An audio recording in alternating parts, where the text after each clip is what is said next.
다 함께 사도신경으로 신앙 고백드립니다.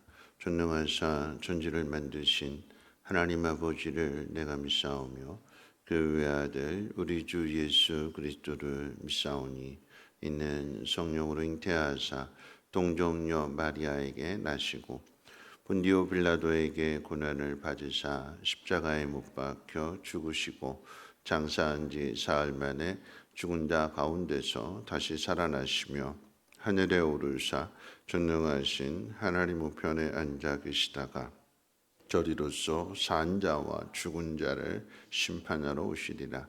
성령을 믿사오며 거룩한 공회와 성도가 서로 교통하는 것과 죄를 사하여 주시는 것과 몸이 다시 사는 것과 영원히 사는 것을 믿사옵나이다. 아멘. 좋으신 하나님 감사합니다. 오늘 이 새벽에도 하나님의 은혜의 보좌 앞으로 발걸음 인도해 주셨사오니 우리의 상한 마음 또 아픈 마음 하나님 긍휼히 여겨주시고 어루만져 주시고 하나님의 은혜를 통해서 새롭게 해 주시옵소서. 감사의 물들은 귀한 손길 주님 기억하여 주시고 늘 범사에 감사하며 형통케 하옵소서. 우리 구주 예수님의 이름으로 기도합니다. 아멘.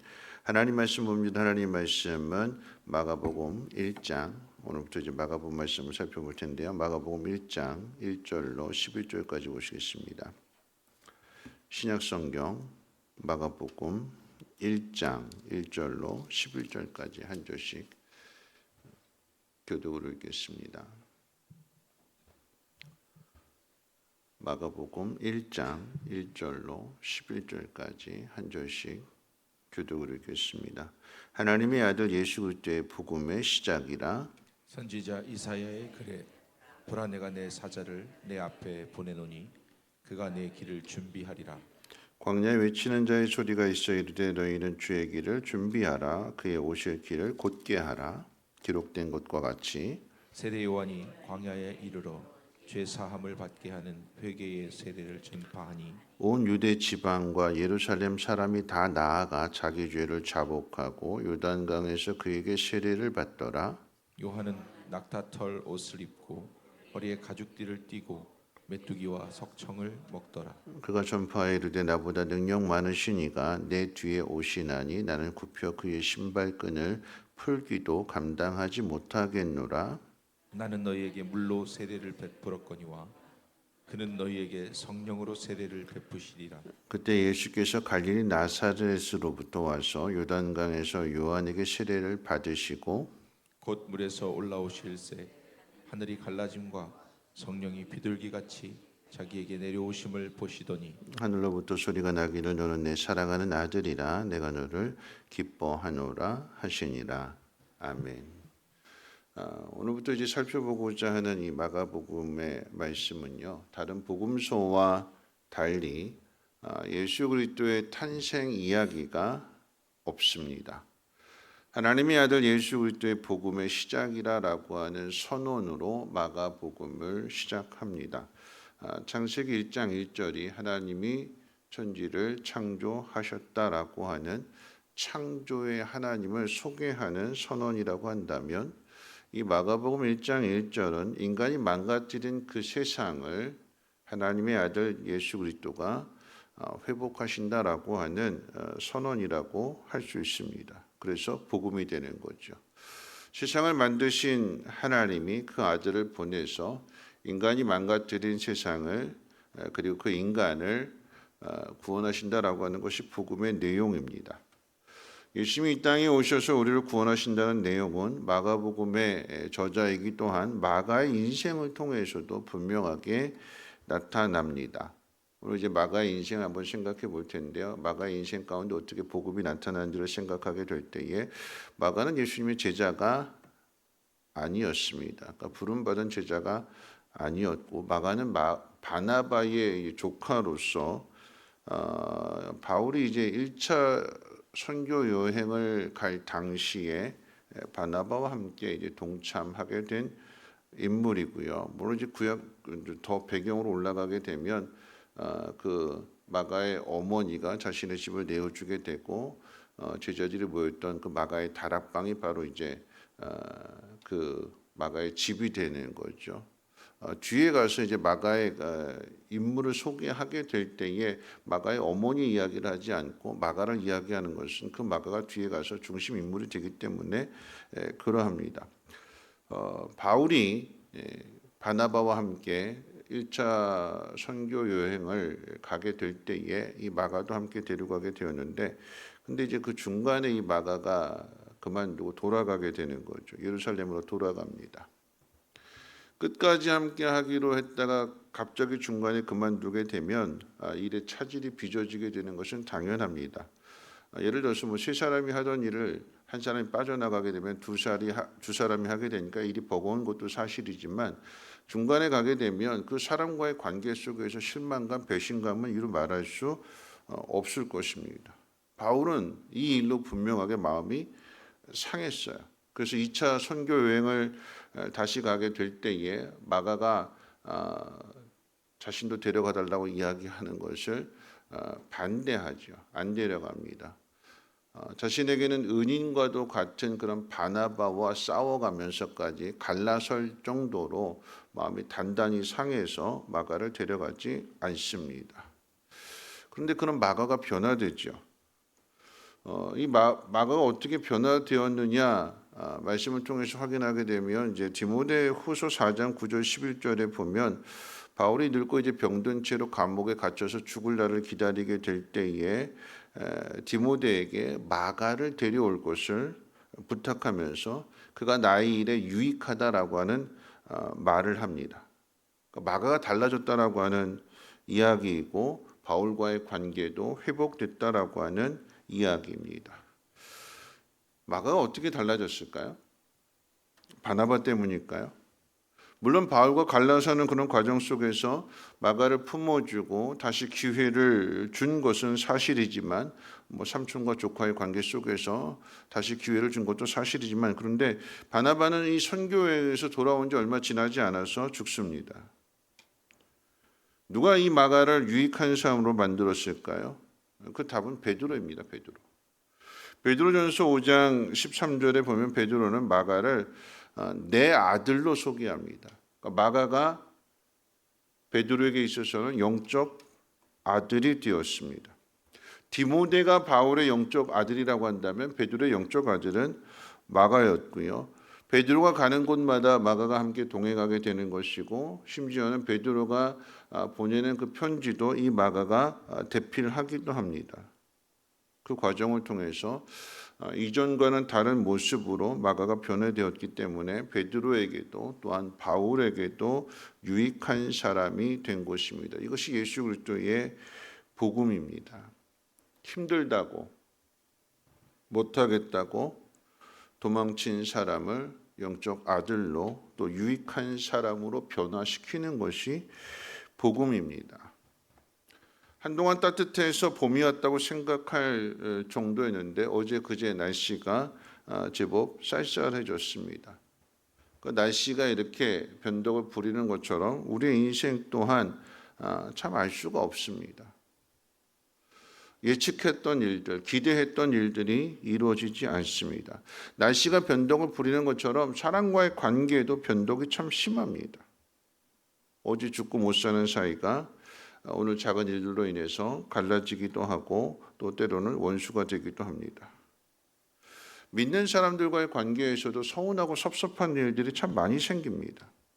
먼저 바나바는 바울에게 참 섭섭합니다. 왜냐하면 예수를 만나기 전에 바울은 기독교의 원수였거든요. 예수 믿는 사람들을 핍박하고 잡아다 죽이는 일을 했거든요. 그래서 바울이 회심했다고 했을 때, 변화됐다고 했을 때 많은 사람들이 의심했습니다. 스파이 아니야, 스파이. 우리 잡아가려고, 우리 죽이려고 위장해가지고 예수 믿는 것처럼 위장해서 들어온 스파이 아니냐? 믿을 수 없다. 아무도 안 믿어줬는데 누가 변호해줬느냐? 바나바가 변호해줬어요. 보증해줬습니다. 그의 변한 모습을, 새롭게 된 모습을 아무도 안 믿어줬는데 바나바 믿어줬잖아요. 그러니까 바나바 입장에서 본다면 네가 나한테 어떻게 그럴 수 있냐라고 말할 수 있을 만큼의 참 서운한 마음을 가질 수 있죠. 너 나한테 이러면 안 되지 하는 마음을 가질 수 있습니다. 바나바는 바울에게 실망할 수도 있어요. 그런데 바울이 하지 못한 일, 또한 바나바도 하지 못한 그 일을 베드로가 해줍니다. 아니 베드로가 했다기보다는 예수 그리스도를 통해서 하나님이 하시는 거죠. 여러분 그것이 복음입니다. 사람에게 실망하고 은혜를 베풀었는데 은혜를 베푼 사람이 그 은혜를 갚지 않을 때, 그러니까 바나바 입장에서는 바울에게 은혜를 베풀어 준 거잖아요. 도와준 거잖아요. 변호해 준 거고 믿어준 거고 기회를 준 거고. 근데 그것이 다시 내가 은혜를 줬는데 그것이 그 사람을 통해서 나한테 은혜로 다시 돌아오지 않았어요. 괘씸한 거죠. 화가 나고. 그런데 왜 이렇게 되느냐라고 했을 때에 하나님이 내가 은혜를 주었으면 그 은혜를 준 것으로 끝나는 거예요. 내가 그 사람에게 은혜를 돌려받는다라고 하는 것 물론 그게 기쁜 일일 수 있지만 그런데 기대하는 마음이 크다 보면 여러분 이 관계가 주종 관계가 되잖아요. 내가 너한테 은혜를 줬는데 내가 너한테 이렇게 선을 베풀어 줬는데 너 나한테 갚아야지. 그러면 주종 관계가 돼요. 주종 관계가 되면 우리가 어떻게 되느냐? 교만해지는 거예요. 하나님은 우리로 하여금 은혜 받는 사람의 입장에서 늘 살아가도록 하시는 거예요. 그래서 내가 기대했던 사람, 내가 이 사람한테 많은 거 베풀었고 많은 거 투자했고 내 모든 것 다 주었고 그런데 이 사람이 나한테 돌려주지 않을 때 하나님은 누구를 통해서 돌려주시는가? 베드로를 통해서 돌려주시는 거예요. 그럼 어떻게 돼요?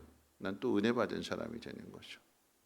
이 사람한테 기대했는데 이 사람한테 실망했고 이 사람한테 배신감을 느꼈고 그랬는데 전혀 다른 사람을 통해서 도움을 받게 되고 은혜를 받게 되고 삶이 달라지게 되고 그러면 이 사람은 나의 등지고 살아가고 이 사람만 바라보고 살아가느냐? 아니요. 오늘 성경 뭐라고 이야기하는가? 유익이 됐다고 그랬잖아요. 유익이. 내 아들이 됐다.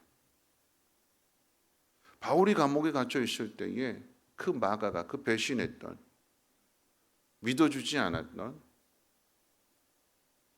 이 마가와 바나바의 관계, 마가와 바울의 관계, 그러니까 이 모든 관계가 다 그리스도 안에서 하나님의 섭리 안에서 회복이 되는 거죠. 바나바와 마가는 삼촌과 조카 사이지만 이 관계 속에서도 유익이 되고 바나바와 바울과의 관계 또 마가와 바나바뿐만 아니라 바울과 바나바의 관계 그리고 바울과 마가와의 관계, 마가와 베드로의 관계 서로 관계 속에서 이 복음이 유익한 사람으로 서로에게 도움을 주는 사람으로 그리고 나중에 다시 하나가 되는 것으로 만들어가는 것 그것이 복음이다라고 하는 것입니다. 내가 이 사람에게 많은 호의를 베풀고 친절을 베풀고 내 모든 것들을 다 주었는데 근데 이 사람은 내가 부탁한 것에 대해서 들어주지 않을 때 서운하고 섭섭한 일이지만 여러분 돌아보면 그때 당시에는 몰라요.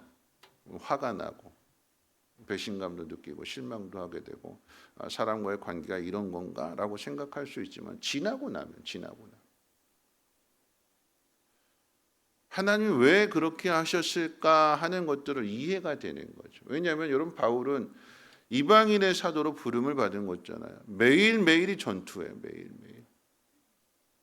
거기다 육체의 가시까지 있는 거잖아요. 바울의 입장에서 생각해 보면 육체의 가시까지 있고 매일같이 돌에 맞고 삶이 퍽퍽하고 힘들고 정말 고달픈 삶이고 내일을 기약할 수 없는 삶인데 거기다 마가까지 붙여준다면 더 힘든 거죠. 그러니까 마가를 변화시키는 일은 누구한테 맡기느냐? 베드로예요. 베드로. 말씀을 정리할 텐데요. 너 어떻게 나한테 그럴 수 있지? 바나바가 바울에게 그런 마음 가질 수 있잖아요. 야, 너도 그랬잖아.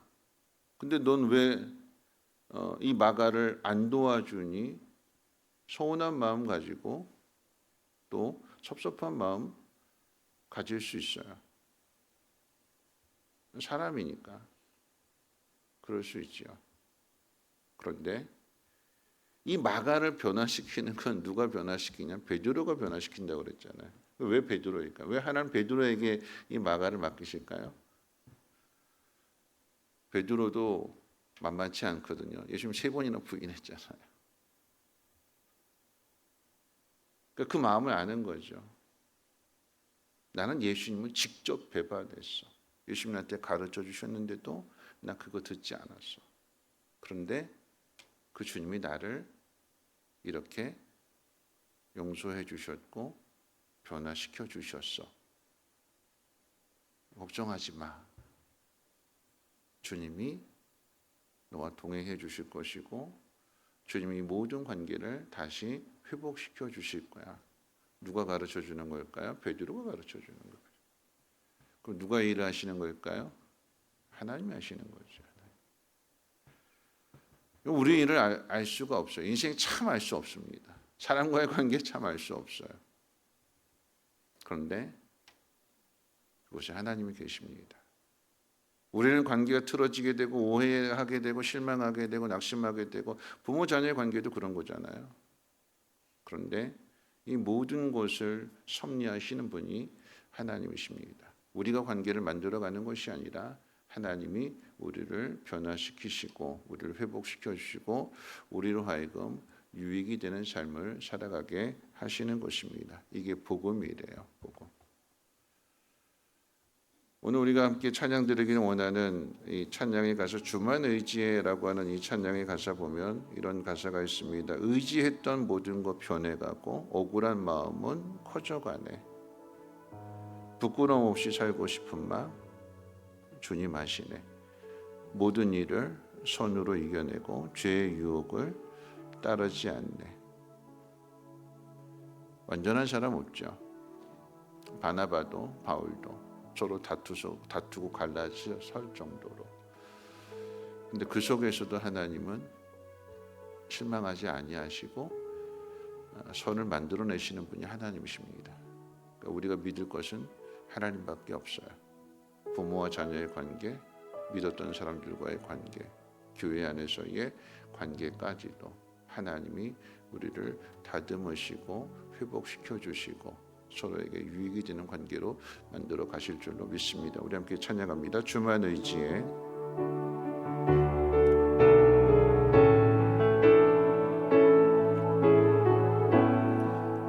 의지했던 모든 것 변해가고 억울한 마음은 커져가네. 부끄럼 없이 살고 싶은 마음 주님 아시네. 모든 일을 선으로 이겨내고 죄의 유혹을 따르지 않네. 나를 구원하신 영원한 그 사랑 크신 그네 날 붙드시네. 주님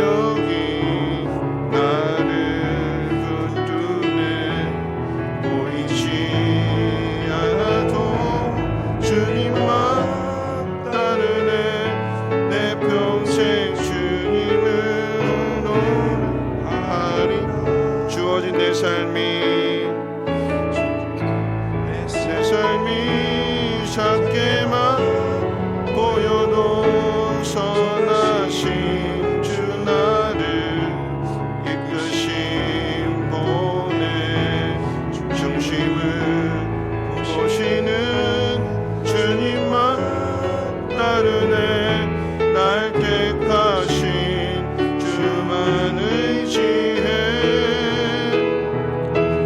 보이는 상황에 무너질지라도 예수 능력이 나를 붙드네.